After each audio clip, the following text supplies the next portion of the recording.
Greetings and welcome to the 76th episode of Retro Rant. Again with a point-and-click adventure game, Cruise for a Corpse, released in 1991 by Delphine for Amiga, Atari ST and DOS. This is a detective murder mystery game that I had played back in the day, but after being astonished by the superb intro, I was immensely frustrated because of a lot of things that we will be talking about in the review proper, and I played it with a walkthrough handy so as to see the ending. Because of the astronomically meh time I had enjoyed with it, I wasn't exactly eager to revisit it until I saw that it gets a whopping rating of 8.25 on Lemon Amiga out of 130 players, not to mention ratings in the high 80s and 90s that it got from the press back in the day, and thought to myself that maybe the immature younger Retro Rant couldn't properly appreciate this masterpiece, an adventuring masterpiece that gets such a highly rating globally. Or maybe Amiga adventure games weren't so hot after all, apart from a handful, and a lot of 90s point and clicks are approached through rose-tinted glasses, like the mediocrity that is Simon the Sorcerer or Sam & Max. As always, we are here to find out the answer to this conundrum, one that can only be solved using my usual expert techniques of nitpicking and ranting.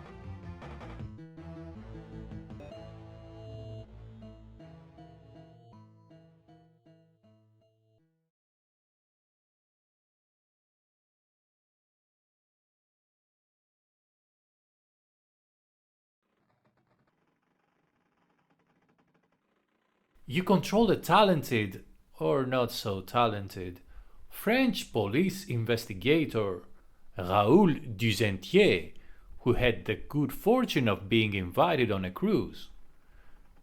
Taking time off from your taxing police duties, you set off for a journey of relaxation.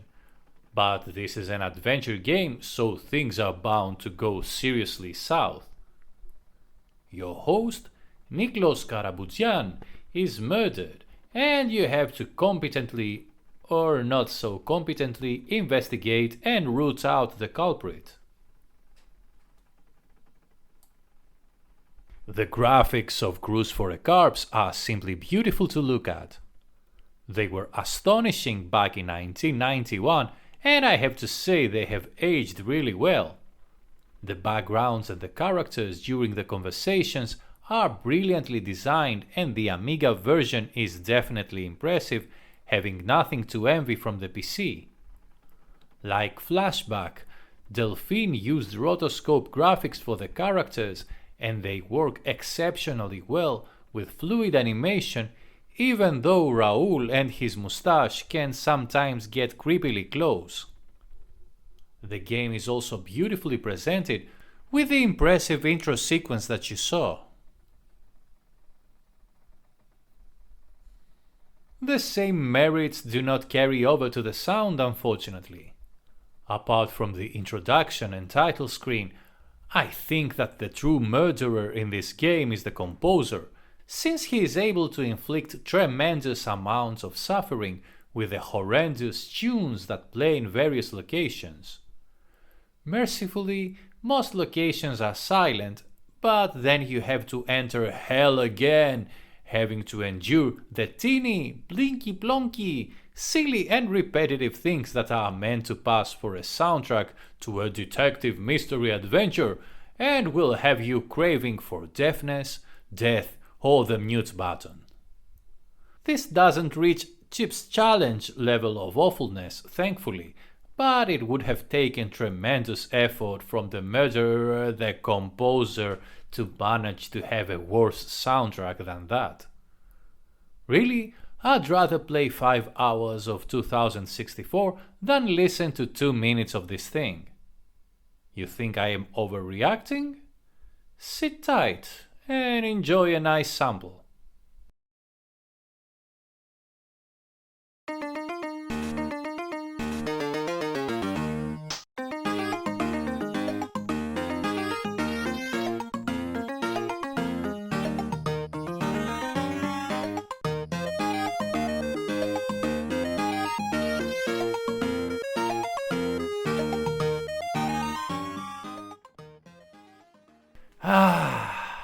Wasn't that exhilarating?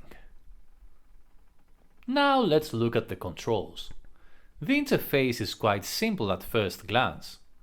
When the cursor is over a hotspot, it changes to this thingy with a square. Left click and you are given a choice of verbs with which to interact with said hotspot. Right clicking allows you to use your inventory, as well as check the time and, most importantly, use the map. A map which allows you to fast travel to any available location in the ship, and this is a feature that I simply love.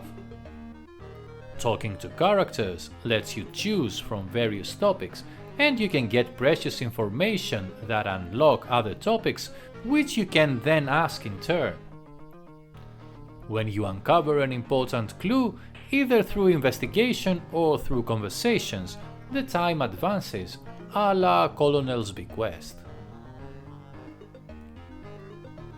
So far so good. The controls must be pure joy, must be your thoughts, my fellow adventurer. But sadly this is not the case.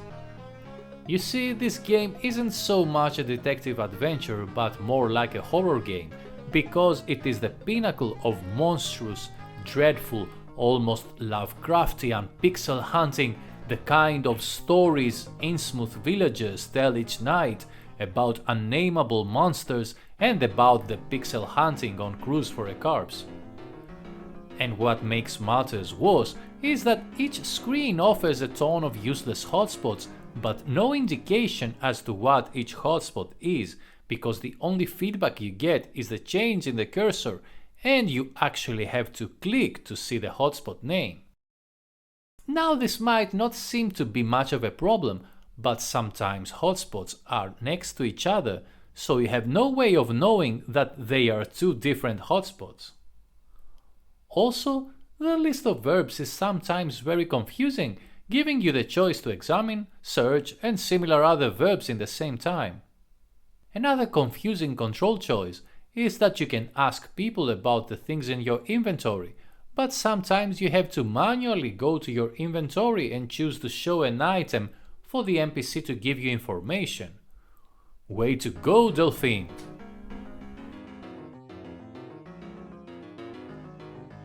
If these were not enough, Raoul is the most zen investigator in the universe.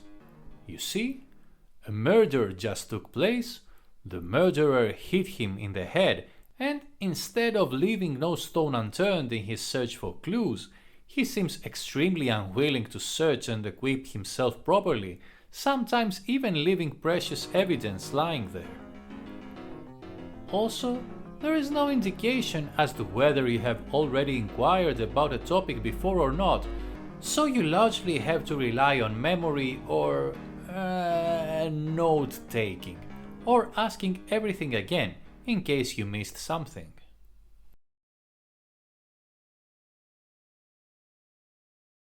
Thankfully, the story is quite decent, although sometimes the translation can be a bit funky, and the characters, even though they may seem superficial caricature at times, they are interesting and full of dirty secrets, and you, being the glorified rumor monger that you are, must uncover everything. Raoul is not only a champion of thoroughness in his search, but he is also a paragon of discretion, going around and telling all the other people about these former secrets as well, in the hopes of advancing the damn time, which is a nice way of getting yourself more liked in a boat with a murderer loose.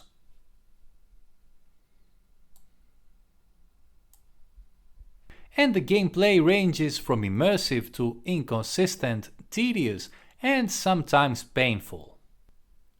When the story flows and you start uncovering secrets and possible motives, you cannot stop playing, but then you have to stop everything and pixel hunt the whole ship from the beginning because a clue has appeared somewhere, usually for no reason and without prior indication, and you must absolutely find it, else you are stuck forever in this limbo of gossip and diabolical music. The game has only a few inventory puzzles, but this can be absolutely fine. See for example the excellent Blackwell series. Cruise for a Corpse lacks any direction, and these repetitive pixel hunting fests suck the fun out of it. Overall, I think this is another mediocre Amiga adventure game, definitely not one worth the 80s and 90s it got from the press and from Lemon Amiga. It is not a stinker by any means, don't get me wrong, it has quite a few redeeming qualities, but it is not one I would recommend you spend time on, except if you do it with a walkthrough. Otherwise, it's simply not worth it. So that's it for now. I'm going to make a playlist out of this game's music, and I'll see you next time!